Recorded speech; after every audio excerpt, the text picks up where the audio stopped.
I quit my 120k job to start over at 30. Here's what nobody tells you. Most people don't quit. They stay. They show up every Monday morning, pour their coffee, sit at the same desk, and convince themselves that comfort is the same thing as happiness.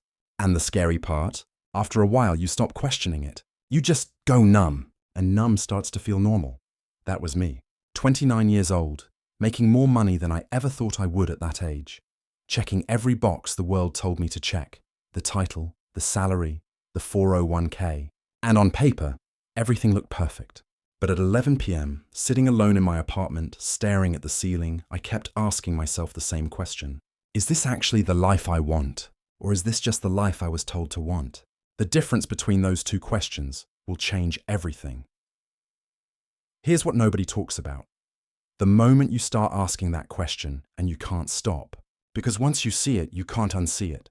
The Sunday dread hits different. The meetings feel hollow. You start watching people who took the leap. People who walked away from the safe thing to build something real. And instead of thinking they're crazy, you start thinking, what if they're the only sane ones in the room? I gave my notice on a Tuesday. No backup plan, no viral business idea, no safety net, just the terrifying, gut-wrenching, completely irrational belief that staying was more dangerous than leaving. And I want to be honest with you.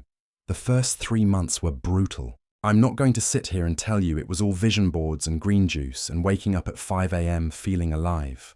There were weeks I questioned everything. Weeks where I refreshed my bank account more times than I want to admit. Weeks where I thought, maybe I made the biggest mistake of my life. But here's the thing, they don't put in the motivational posts. Growth doesn't happen when you're comfortable.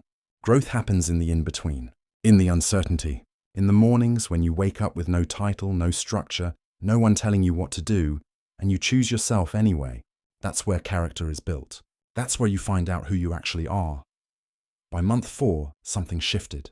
Not because everything was figured out. It wasn't. But because I stopped waiting for permission.